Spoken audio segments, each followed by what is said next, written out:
बार ऐसा होता है कि हम देखते हैं कि एक व्यक्ति ने 2 शादियां की हैं, तो 2 परिवार वो चला रहा है, ठीक है, ब्लेंडेड फैमिली, आपने मुझे ये शब्द सिखाया।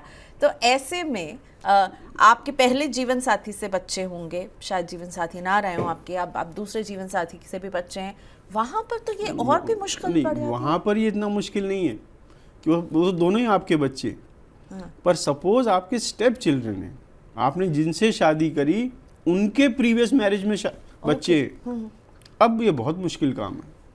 क्या आप उन बच्चों को पैसे देना चाहेंगे जो आपके बच्चे नहीं हैं, पर शादी के बाद आप पेरेंट्स तो बन गए हो उनके, राइट? और ये बहुत ही पर्सनल है, राइट? मैंने इस पे लोगों को बहुत परेशान होते हुए भी देखा, परेशान ना होते हुए भी देखा है। उनको बिल्कुल क्लियर है हमें अपनों को देना है, हम बाहर वालों को नहीं देंगे। पर कुछ लोग ऐसे होते हैं कि हमारे लिए तो बराबर है। जब एक बार हमें फादर कहने लगा या मदर कहने लगा तो बच्चा हमारा हो गया, तो हम तो बराबर देंगे, राइट? पर ये बहुत पर्सनल है, राइट? इसमें मतलब मैं ये नहीं कह सकता ये सही है या गलत है। हाँ, पर अगर वो जो बच्चा है जो आपके स्पाउस की शादी से, आपकी शादी से पहले का बच्चा है, अगर उसको अपने दूसरे पेरेंट से कुछ मिल रहा हो, राइट? आपने शादी करी, आपकी वाइफ डाइवोर्स थी, उसके 2 बच्चे हैं जो आपके साथ आके रहने लगे, उसके फादर से उनको मिलने वाला है पैसा, तो क्या वो आपके बच्चों के साथ गलत नहीं होगा कि उसको तो 2 जगह से पैसा मिला, आपके बच्चों को तो खाली 1 जगह से मिला? तो आप वो चीज़ भी दिमाग में लेके आओगे कि भाई वहाँ तो डबल आ जाएगा, वो कल को मेरे बच्चे कहेंगे उनको तो डबल मिल गया, हम आधा ही रह गए, राइट? उस तरीके की बातें भी बहुत सारे लोग करते हैं, राइट?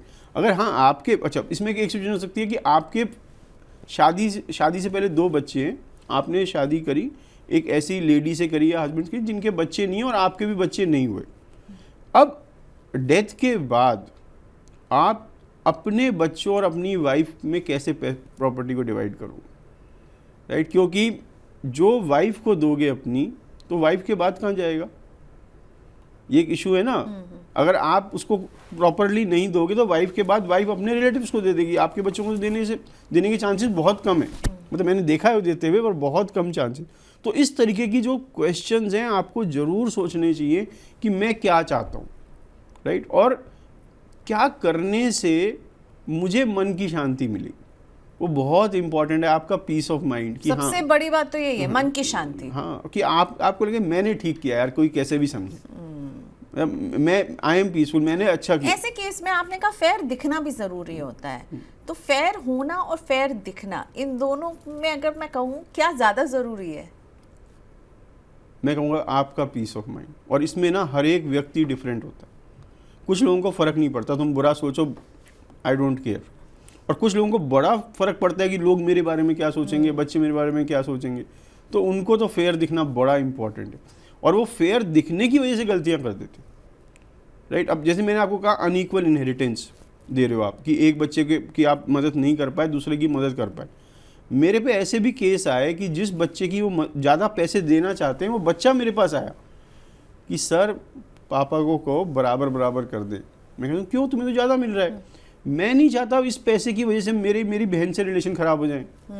ये भी तो एक इशू है। बच्चा भी तो सोचता है ना कि भाई मैं एक भाई हूँ, इकलौती बहन है, राइट? आप मेरे को ज़्यादा दे दोगे, उसको कम दोगे, मैं कैसे समझाऊंगा उसे कि मैंने नहीं किया, ये पापा का डिसीजन था।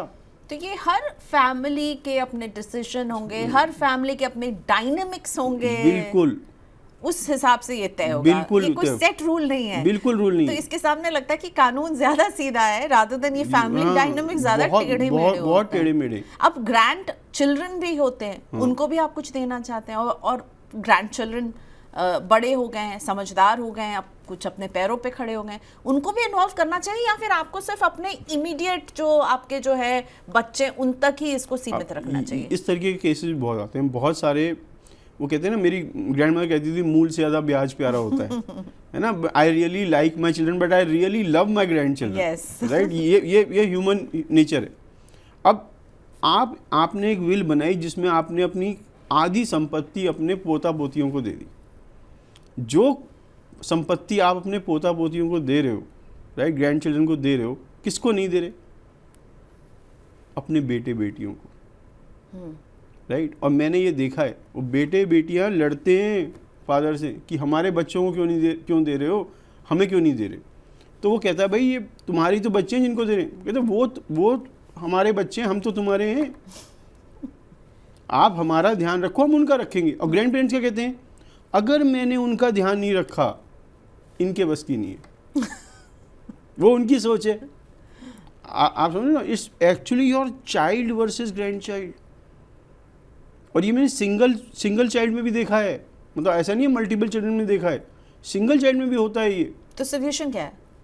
सोल्यूशन क्या है, आप उसकी ज़रूरत दो ग्रैंड चिल्ड्रन की। आप ग्रैंड चिल्ड्रन की एजुकेशन फ़ंड बना दो, राइट, उसका हेल्थ फंड बना दो, उसकी हायर एजुकेशन का फ़ंड बना दो, बिजनेस सेटअप का फ़ंड बना दो, और जो उसके लिए पैसा है वो अलग कर दो, बाकी पैसा अपने बच्चों को दे दो। अच्छा, मैं आपको एक बात बोलता हूँ, आज की डेट में एक आम आदमी के बच्चे होते हैं 28-30 साल में, राइट, 30 साल के आसपास बच्चे हुए, राइट। अब मेरे सबसे छोटा बेटा बच्चा, उसकी एज क्या होगी जब मेरी डेथ होगी, अगर मैं 80 साल तक जिंदा हूँ, करीबन 50-55 साल की। अब उसको संपत्ति दे भी दूंगा तो क्या करेगा बेचारा, इंजॉय करने का टाइम तो निकल गया ना। तो आपके घर में, मैं मजाक में कहता हूँ, एक प्रिंस चार्ल्स है जो रानी के मरने का इंतजार ही करता रहता है कि भाई मरूंगा तो, मरेगी तो मैं बनूंगा, और अब उसे देखो आप कैंसर हो गया, will he enjoy that kingship?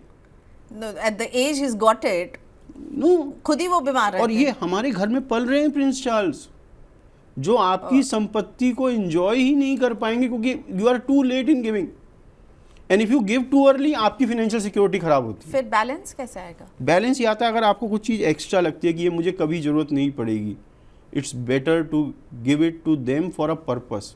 आपको तुम टूर करके आओ, फॉरेन का खर्चा मैं दूँ। क्या बात है, आई थिंक ये फॉलो करना चाहिए, लोगों को सुनना चाहिए, राइट, क्योंकि आप उनको, आपकी वेल्थ अगर आप यूज़ नहीं कर रहे तो उनके एंजॉयमेंट के लिए, तो you let them enjoy, you let them achieve greater Heights with your money during your life time. आप उसे कहो साल भर जॉब छोड़, अच्छा सा कोर्स कर, मैं बाकी मैं देख लूँगी या देख लूँगा। तो आपने अपनी वेल्थ को अपने लाइफ टाइम में अपने बच्चे के लिए यूज़ करा, उसकी ग्रोथ के लिए, राइट। तो आपको बहुत इम्पॉर्टेंट है कि आप ये सब चीज़ें सोचें। ये कोई ऐसी चीज़ नहीं है कि विल बनाई, रात को सोए सुबह उठा एक विल बना दी कि मेरी एस्टेट प्लानिंग हो गई, नहीं। जब तक आप इन चीज़ों के बारे में नहीं सोचेंगे, आप एक अच्छी एस्टेट प्लानिंग नहीं कर पाएंगे कभी।